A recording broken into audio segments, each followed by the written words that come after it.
Us to start this morning on Ayin Vav Amud Beis at the Mishnah. I thought that would be an appropriately, even though, our Amud today is Ayin Zayin, I think I don't know if everybody got through yesterday's davening. When I prepared it, I found it a bit complicated, but I think if there are questions on it, we can relate back to what we're going to come to today as well. Okay. Anybody know everything okay with Ted? Ted's on. Ted, it's on. Oh, Ted, you're on? Okay. Here I am, yes. I'm Okay, I know you had some meetings this week in the morning, so. Yeah. Okay, I'm going to start off with the sponsors, and then we'll go right to our material. A year of learning, Dr. Paul Koningsberg, in memory of his brother, Dr. Sam Koningsberg, Shimon Reuven ben Labish, and Ed Goldberg's cousin, Nissen Hara Nissen ben Fardosa. Paula and Bob Bromberg, in memory of their dear friend, Julian Smith, Yehuda ben Yisrael. Malcolm Mann, in memory of her family murdered in the Holocaust. Rav Tzvi Hirsch ben Shlomo Yaakov, Sarah bat Ephraim, Yisrael David ben Rav Tzvi Hirsch, Ephraim ben Rav Tzvi Hirsch, Adia bas Rav Tzvi Hirsch, Miriam bas Rav Tzvi Hirsch, Pesel bas Rav Tzvi Hirsch, Shalom ben Rav Tzvi Hirsch, Shlomo Yaakov ben Rav Tzvi Hirsch, Shmuel ben Rav Tzvi Hirsch. The many friends of Dr. Marvin Blush, Moshe Shalom ben Yitzchak Halevi, friends of Toby Peres, Sarah Tova bat Yisrael Dov, friends of Malka Levi, Malka bat Yosef, friends of Avi Gitler, Avrameir ben Shimon, Cheryl Scher, her children and grandchildren, in memory of her uncle, founding member of BRS, Dr. Israel Brook. A week of learning by Michael and Sharon Glass, in memory of his father, Yitzchak Tzvi ben Yechiel Michal.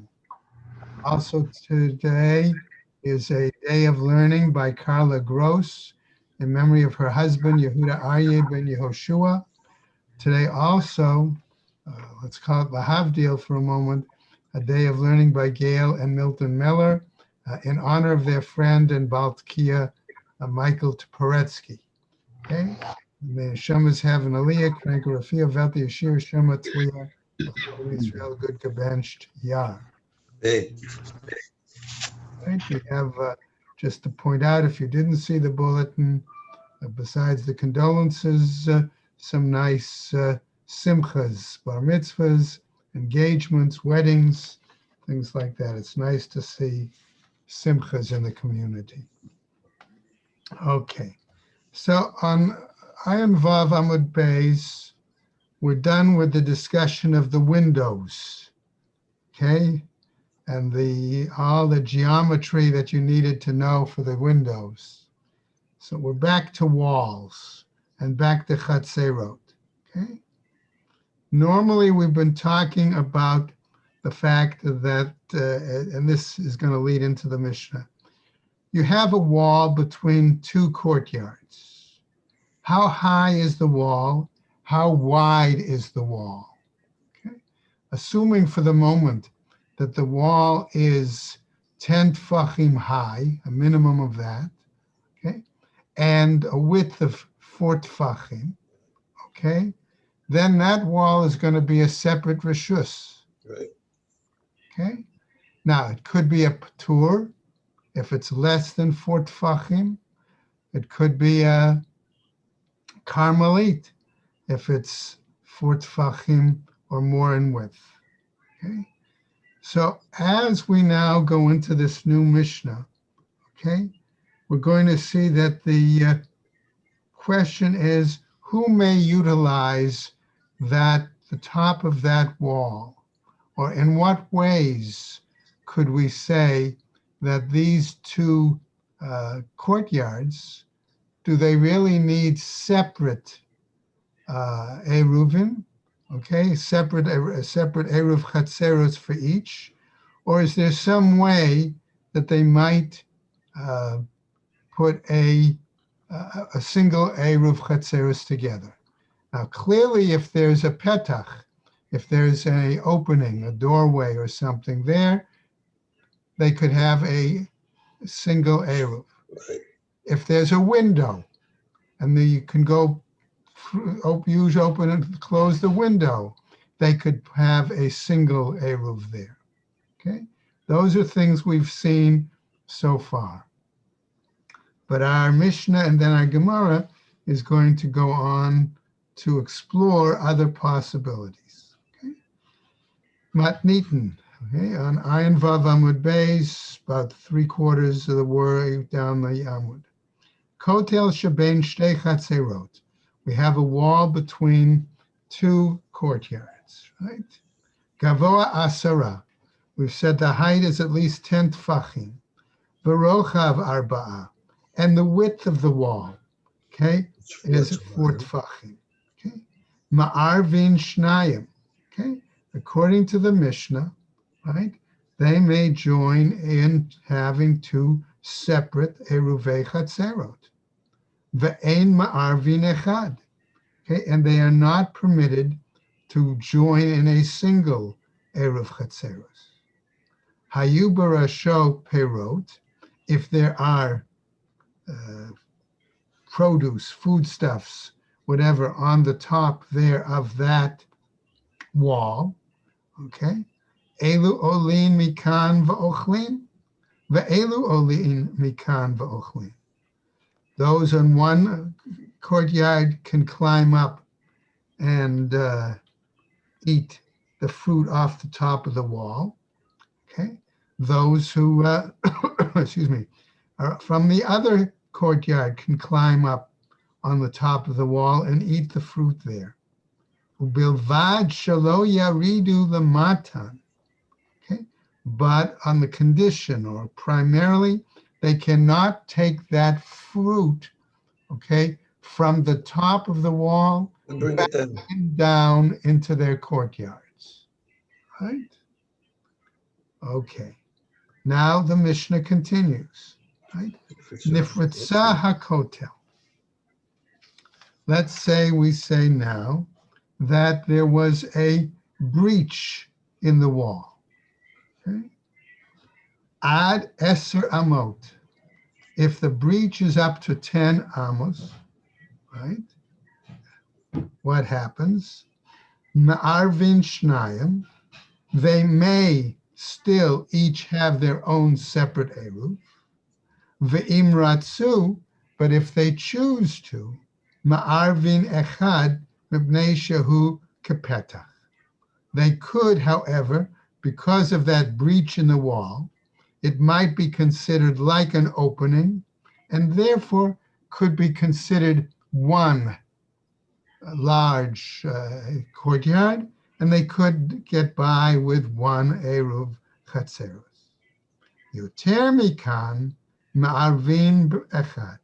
If that breach in the wall is larger, right, than 10 tfachim, okay, then clearly it would be considered like one, and therefore they get by with one. Ve'ein ma'arvin shnayim, and then they would not join for two separate eruvei chatzerot. Okay. Sorry, just a quick drink and then we'll go.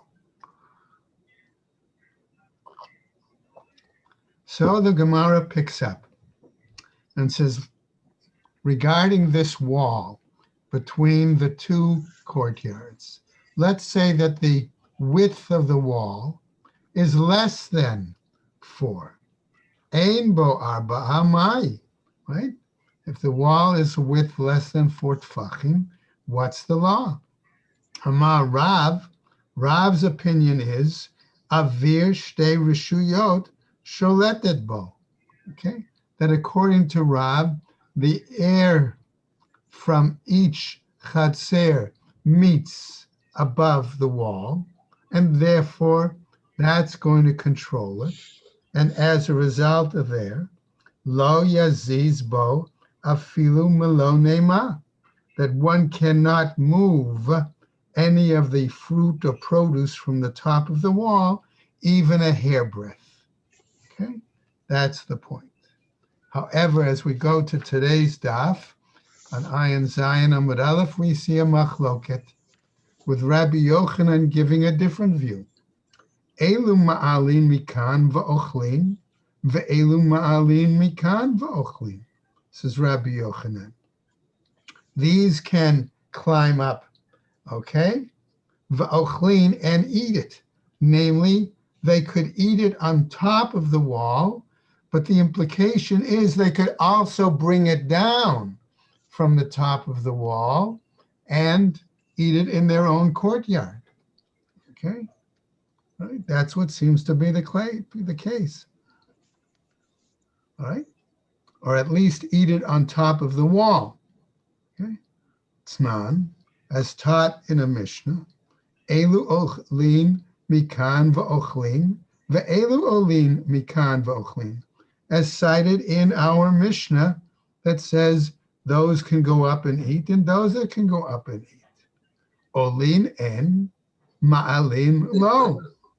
Okay, so from Rabbi Yochanan, okay, we try to derive the implication of the machloket is that yes, he says they can go up and eat the fruit or whatever on the top of the wall, but ma'alin, in other words, but to bring the food up from their courtyard onto the wall, they are not permitted to do so. So Gemara wants to clarify Rabbi Yochanan's position. Hachi ka'amar, this is what he means to say, right? This is what it's telling us. Yesh bo arba'a al arba'a. If we have the fact, okay, that we can say that the area on the top of the wall has an area of 4 by 4 tfachim, right? Olin en ma'alim lo. One can go up on the top of the wall, eat, but one can't take it from the top of the wall. Okay, I'm sorry, one cannot bring food from one's chatzer onto the top of the wall. Ein bo arba'a al arba'a. If the top of the wall is not 4 by 4 tfachim, ma'alin nami, one could then bring it up from one's own chatzer onto the top of the wall. The implication is that that wall is not a separate rishus, a karmelit, but would be instead makom ptur. Va'azda Rabbi Yochanan l'ta'ameh, says the explanation. And Rabbi Yochanan followed his own reasoning. Dechi'ata Rav Dimi, because when Rav Dimi came from Eretz Yisrael to Bavel, Amar Rabbi Yochanan, he cited in the name of Rabbi Yochanan, Makom she'ein bo arba'a al arba'a, a location that is not 4 by 4 tfachim, mutar livnei reshut harabim ulivnei reshut hayachid. It's permissible for those who perhaps were traveling on a public area or those in a private domain, okay, lekatef alav, to put their burdens that they're carrying on their shoulders down onto that item. Okay, let's call it a pillar or part of a wall. Ubilvad shelo yachlifu, on the condition, he says, right, that they don't exchange. In other words, they don't take their burden from one reshus of yachid to the reshus of rabim, or from rabim to reshus of yachid. Okay? In other words, they put it down there just to readjust, so to speak. So the Gemara asks, V'rav litle the Rav Dimi, does that seem to imply that Rav, who said you cannot move it whatsoever, okay, on the top of that wall, he doesn't hold by the explanation that Rav Dimi gave to Rabbi Yochanan's position. Ibereshuyot deoraita, Gemara tells us, if we're talking about domains as defined by biblical law, hachinami, okay, then indeed he would concur with Rav Dimi's explanation. Hacha b'may yaskinen, what are we talking about here then? The reshuyot de Rabbanan. We're talking about domains that are defined by rabbinic decree, right? V'chachamim asu chizuk ledivreihem, okay? Yoter mishel Torah. And the sages in this case, okay, in such a situation, when they make their own enactments, their own decrees, okay, were somewhat more stringent in order to guarantee that they were going to be fulfilled. Okay, now, Amar Rabba. Rabba says, Amar Rav Huna. Okay, in the name of Huna, Amar Rav Nachman, in the name of Rav Nachman. Okay. Now, we're going to see another attempt in this case to present a question about Rabbi Yochanan's position. What does he say? Okay. Kotel shebein shtei chatzerot. Again, let's take the example of a wall between two courtyards. However, what I'm going to say is think of the fact that these were built perhaps more on a hill. Okay, and that one courtyard is lower, the ground level of one courtyard is lower than the ground level of the neighboring courtyard, even though they have a wall between them.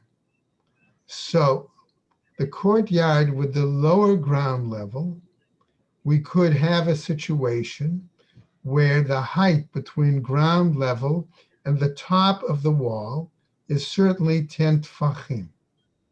Okay? But the neighboring courtyard that's built a little bit higher up on the hill, it may be that the distance between its ground level and the top of the wall is not 10 tfachim. Okay? So that is the diagram on 77A2, opposite note 17. Okay, it's not the greatest diagram. I will tell you that the Koren Steinsaltz actually has a little better picture because it's easier to see the difference in terms of the coloring. Okay. But in any case, but I hope you gather my implication that on the right-hand sided courtyard, the height of the wall from ground level is certainly 10 tfachim, but on the other side, okay, it's not necessarily that height. Okay, so that's what we're talking about. Kotel shebein shtei chatzerot, they say, a wall between two courtyards. Tzido echad gavoa asrat tfachim. On, I'll call it again, one side, the lower courtyard, the height of the wall is 10 tfachim. V'tzido echad, and on the other side, we'll call it the upper courtyard, shaveh la'aretz. Okay, right? That it is equivalent to the land. Okay, in other words, it's ground level. Notnin oto lezeh sheshaveh la'aretz. We give, and we understand here, the use of the top of the wall to those residents of the courtyard that is shaveh la'aretz. Rashi suggests, by the way, it doesn't have to be exactly equal. Okay, mishum dahava lezeh tashmisho benachat, because those residents can utilize the top of the wall, okay, with more ease. Ulezeh tashmisho bakasha. And to those that are on the lower courtyard, okay, their use of the top of the wall is more difficult. And we have a principle, l'chol lezeh benachat ulezeh bekasha, and in regard to those who have it with more ease versus, I'm going to say, those that have it with more difficulty, notnin oto lezeh shetashmisho benachat. We give the use of the top of the wall to those who have the easier time for use, greater ease of use. Okay. Now, we're going to get to another example, okay, with another case. And again, question back again the view of a ruling and how this would apply. Amar Rav Shizbi, Amar Rav Nachman. Rav Shizbi says in the name of Rav Nachman. This time we have a scenario more like the picture on 77A2, opposite by note 21. Okay, we have a ditch. Okay, and one side of the ditch has the height of 10 tfachim regarding the upper, again, courtyard, and the other, the lower courtyard, the height of the side of the ditch is certainly less than 10 tfachim. Okay? That's a little bit better, I think, example, right? Visually, right? Charitz shebein shtei chatzerot. We have this ditch between the two courtyards. Tzido echad, one side, amok asara, has a depth of 10 tfachim. V'tzido echad, and the other side, shaveh la'aretz. Okay, the side is a lot closer to the ground level of the chatzer. Notnin oto lezeh sheshaveh la'aretz. We give over the use of the ditch for whatever reason. Why people would put utensils in a ditch like that, I don't know. But nevertheless, to those that are, right, that it's closer to the ground level, we give it to them. Mishum dahava le'lezeh tashmisho benachat. Again, the same reasoning, because there's more ease for them to utilize the ditch. Ulezeh tashmisho bekasha. And regarding those versus those who would have more difficulty using the ditch for whatever purpose. Vichule, and so on. So here would be the same general principle that we had before. V'chol lezeh benachat ulezeh bekasha. Notnim oto lezeh shetashmisho benachat. Okay.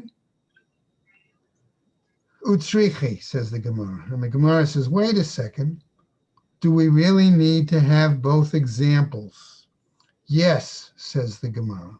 Why? The Iyashme'in kotel. Because if we had learned only the example of the first case, the wall, right? The wall, right? Mishum de begov, we're dealing there with the situation of its height. Mishtam she in she, then people can use it. Aval charitz, but a ditch, ba'omka, because of its depth, lo mishtam she in she. Perhaps people wouldn't use it. Ema lo. I would say, therefore, no, that doesn't give us a explanation, a basis for determining the use. Ve'iyash me'inin becharitz, and if I had only learned the example of the ditch, mishum delo ba'ita tashmishta, because there, regarding the ditch, we might say that its use is not worrisome. In other words, it doesn't cause any anxiety for those who might put objects in the ditch. It would still be protected, okay, and therefore usable. Aval kotel, but putting stuff high up on a wall, because of its height, tashmishta emelo. Its use may be problematic because people are going to be afraid stuff might fall off. Okay? Tzricha. And therefore we need both examples. Now, the Gemara is going to skip now a discussion to a somewhat new topic. Okay? We've got still this wall between the two courtyards. And let's say it's 10 tfachim, 4 across. Okay? We said that would make it a separate reshus. Well, if you're able to reduce the height of the wall to lower than 10 tfachim, that no longer allows it to be the wall a separate reshus, right? It comes back to being usable, ptur. Im yesh b'mi'uto, says the Gemara. Ba'lem ato, one wants to reduce the height of the wall. Im yesh b'mi'uto arba'a, if you can put something or in some way to reduce the height of the wall by at least 4 tfachim, right? Mutar lehishtamesh b'kol hakotel kulo. Then it's permissible, okay, to utilize the entire top of the wall. Because once you remove or reduce a section of the wall by 4 tfachim, okay, it's as if you've made a petach. You've made an opening in the wall. Okay? So, Gemara continues, Ve'im lav, and if not, right? Ein mishtamesh ele keneged hamiut. One can only utilize that tops part of the wall opposite, okay, where one reduced it. Okay? So the Gemara continues there. Manif, okay? Either way, regardless, right? I ahani meuta bekule kotel. If you're going to be able to reduce it, right? So the point is, if you can do that, you should be allowed to use the whole wall, because you just said it's making as if you have a petach. Okay? So therefore, it's like it's one whole single chatzer between the two of them. That's the case. Ilo ahani, if you're not successful, okay, in doing that, afilu keneged hamiyut nami lo, then even opposite that section, why are you letting them use it? Why say it's permissible? Amar Ravina, says Ravina, kagon she'akar chulia merosho. Okay? Let's assume, he says, that what does one do? Okay, it's possible, he says, that one could remove a section from the top of the wall. Okay. Now, that is one option. Ooh. Okay, to reduce. Right? Take a stone, right? The walls were made out of stone. Take one stone down, and that reduces, at least on one side, that height of the wall. Okay? However, we're going to see some other attempts to come up to reduce the height of 10 tfachim. Well, if you want an opposite view of taking it off the top, what about doing something at the bottom of the wall? Okay? And that's what we're going to see. Amar Rav Yechiel, says Rav Yechiel, Kapa Seifel, okay, Mima'et. If one turns over a large basin, okay, think of a large round basin, wash basin, okay, or something like that, Mima'et, that can reduce the height. Va'amai, on what basis, asks the Gemara? That's problematic. Why? A basin is something that might be removed on Shabbat. Davar hanital b'Shabbatu. that's something that's removable on Shabbat. V'davar hanital b'Shabbat eino mema'et. And something that could be removed on Shabbat is not considered viable to reduce the height of the wall. Lo, says the Gemara. Tzricha dechavre ba'ara. No, says the Gemara. You took the basin and you put it into the ground, or you attached it some other way to the ground by putting more dirt or more clay around the basin, so it's less able to be removed. V'chichabre ba'ara, and if you attach it to the ground, ma'i have, what's its status then? Vaha Tanya, but aren't we taught elsewhere in a Braita, right? Namely the following: Paga shehitmina b'teven. If you have an unripe fig and you hide it, you place it inside the straw to ripen. V'charara shehitmina b'gechalim, and you have a cake of dough, okay, that you put inside coals. Im megula, if at least part of that unripe fig or part of that dough, a cake of dough, is revealed, okay, is visible, miktsata, at least a little bit, nitelet b'Shabbat. One can take hold of that item and remove it from where it's been stored, okay, in that case, even on Shabbat. Hacha b'mai yaskinin, what are we talking about? De'it le ugagnayim. We're talking about a situation where the basin has some sort of a rim around it.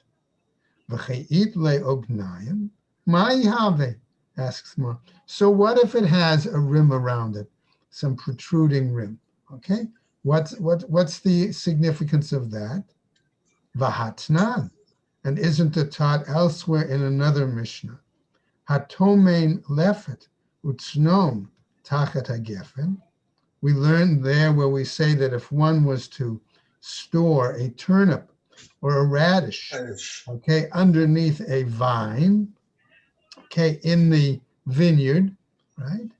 Bisman shemiktsat, let's go over, okay, that at least part of it, alin migulim, the leaves of the radish or the leaves of the turnip are visible, right? Eino choshesh, we do not have to suspect and be worried, concerned about, lo mishum klayim, not because of the possibility that this is going to be considered klayim, right? Mixed produce. Below mishum maaser, we don't have to worry about the possibility of tithing. Below mishum shvi, and we don't have to worry about either the laws of shvi either. Okay, 7th year produce. But here's the important part: v'nitlin b'Shabbat, and it may be removed on Shabbat. So even though the rims of the basin may be covered with dirt, okay, nevertheless, if the top of the basin is visible, one could still grab the basin and remove it, okay? That's the implication. And therefore the dirt would fall off litzad, and which would be acceptable, okay? Lo, no, says the Gemara. That's not the case. Okay, you can't use that as an example. Why? Tzricha debai, okay, mara v'chatzina. Why? Because the only way to remove that basin from its being, let's say, stuck in that mud or that clay or that dirt was if to use a utensil like a hoe or a spade or an adze or something. Okay. Now, since we mentioned, I'm suggesting that by reducing the height of the wall from on top, or putting something on the bottom, a basin, a platform, a rock, okay, whatever, you're reducing the height, you're making it, instead of a 10 tfachim wall, less, and you've considered it like a petach. The Gemara is going to continue now and give us other examples of how is it possible to create some sort of petach there against that wall, right? And therefore result in it no longer being a totally two separate chatzerot, but enough of an opening. If they want to make a single Erev chatzerot, they could. Okay. And the first example that we're going to see is use of a ladder. Okay. Now, apparently in the days of the Gemara, we're going to see that they have two different varieties of ladders. Could be more, but the example I want us to think of, okay, is number one, a step ladder, okay, or number two, what I would call for the moment a runged ladder, multi-rung ladder, okay? So our Gemara now picks up on this other topic. Sulam HaMitzri Eino Mima'et. An Egyptian ladder, which we're going to consider to be like a step ladder, okay, does not limit the height of the wall. V'hat Suri Mima'et. But a Tyrian, okay, from Tyre, okay, ladder can reduce the height of the wall. Hechi Dami Sulam HaMitzri. What are we talking about when we say what is a Egyptian ladder? Okay. Amrei Debe Rabbi Yanai. They said in the Academy of Rabbi Yanai, Kol she'ein lo arba'ah, right? Whichever does not have arba'ah chavakim, it doesn't have four rungs. Okay. That's why basically we're calling it like a step ladder. Okay. Amar le Rav Acha, Berei the Rabbah, the Rav Ashi. He says Rav Acha, the son of Rava to Rav Ashi. Mai Tama de Sulam HaMitzri de lo Mima'et. What's the reason then that this Egyptian ladder, it's like a step ladder, doesn't reduce the height of the wall? Amar le, he said to him, Lo Shamielach, you did not learn this, or you haven't heard it. Hada Amar Rav Acha bar Ada, Amar Rav Himnuna Amar Rav. That which Rav Acha bar Ada said in the name of Rav Hamnuna, in the name of Rav, Mishum Dahava le Davar Shenital b'Shabbat, because it is an object, a utensil which can be removed on Shabbat. B'chol Davar Shenital b'Shabbat Eino Mima'et. And any object that can be removed on Shabbat, we don't consider it adequate to reduce the height of the wall. So naturally, it's possible that that he asks the following: Ihachi afilu tsuri nami. If that's the case, what about the Tyrian ladder? Couldn't it be moved likewise on Shabbat? Hatam kovdo kova'o, says the Gemara. There, its weight establishes it. Namely, that's a multi-rung ladder, okay, is certainly much heavier, and therefore one is less apt to remove it on Shabbat. Okay. Now, Gemara wants to continue with another situation, another example. Okay, so that would be how to create again some sort of a opening in the wall. Amar Abaye, Kotel Shebein Shtei Chatzerot. Let's again have the example of a wall between two courtyards. Gavoa Asrat Tfachim. The height of the wall is 10 Tfachim. Vehiniach Sulam Rachav Arba'a Mikan. And one places a ladder, and the ladder is the width of 4 handbreadths. Okay. on one side of the wall. V'sulam rachav arba'a mikan. And likewise, a ladder that's also the width of 4 tfachim on the other side of the wall. Okay? Now, one quick question as we continue in the Gemara. Do those ladders really have to meet at the top of the wall or not? Okay, to make it considered a petach, an opening. Okay, the Gemara tells us, ve'ein bein zeh lazeh shlosha tfachim. And the difference where the ladders, so to speak, join, excuse me, at the top of the wall has to be less than 3 tfachim. Why? Because then we can use the principle of levud for us to consider that it's as if they are meeting at the same spot. Okay? So, going on, right? Mima'et, then it will considered be like a petach, and it will reduce the height of the wall. Shlosha, but if it's 3, okay? Tfachim are, of course, more, eino mima'et. Then it's not going to be considered a petach, and it won't reduce the height of the wall. So Gemara picks up, excuse me, and then continues and tells us, V'lo amran ela delo have kotel arba'ah. And this is only a situation where we say the wall, okay, on the top is 4 tfachim. Aval have kotel arba'ah. If the top of the wall is 4 tfachim,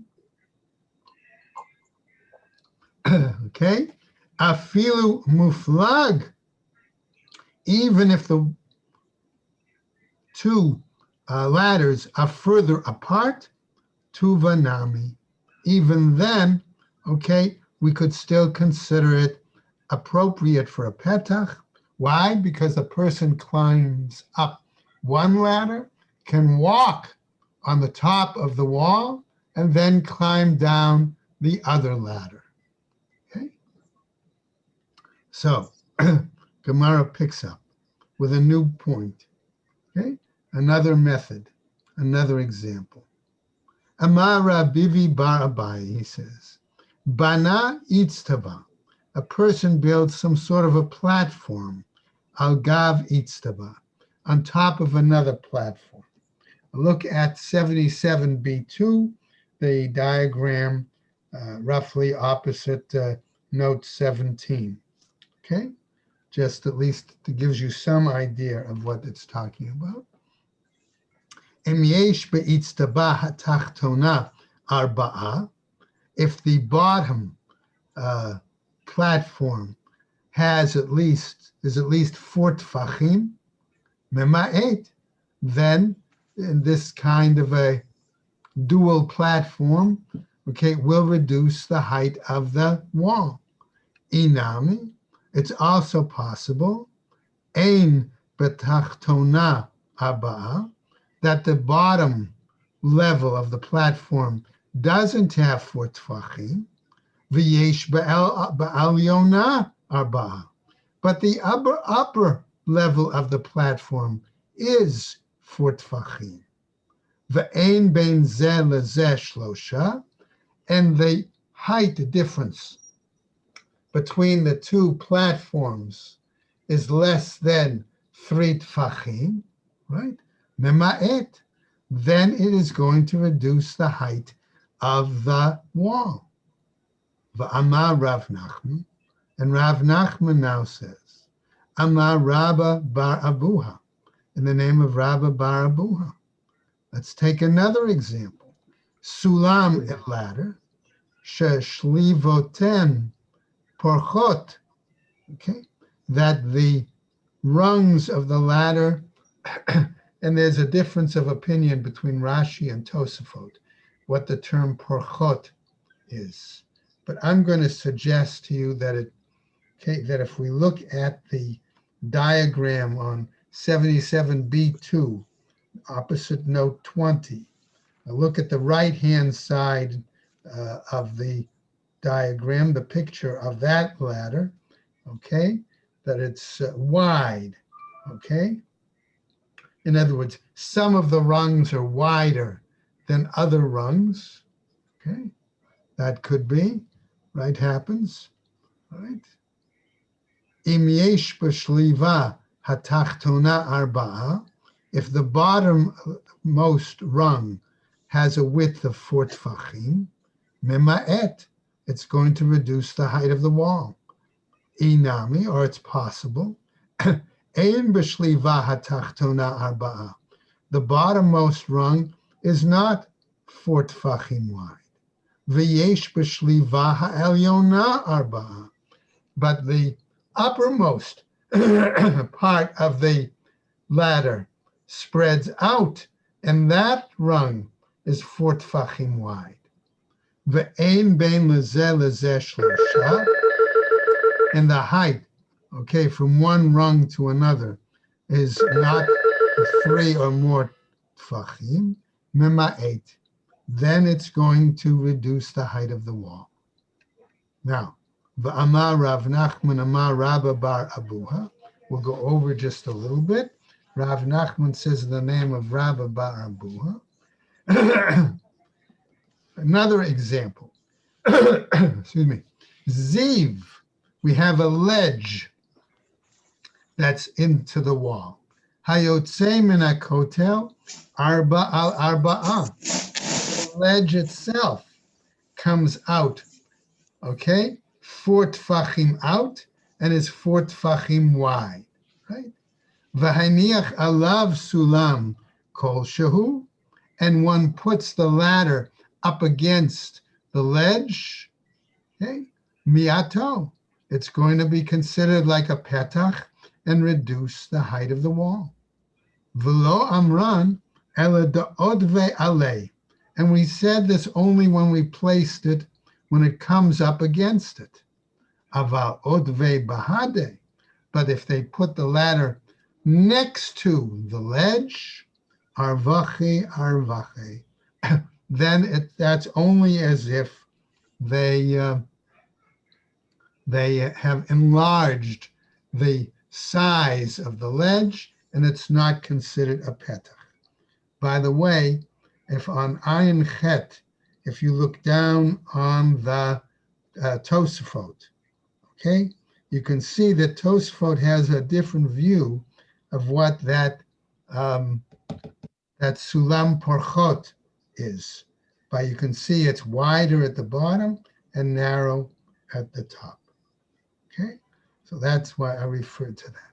So we'll stop right there, okay, before the Gemara starts with a new case, and we'll pick that up tomorrow. Okay, so everybody stay well, have a good day, right, and take care. Thank you, Rabbi. Have a good day. Thank you very much. Have a great day, everyone. Be well. Good day. Thank you, Rabbi. Take care.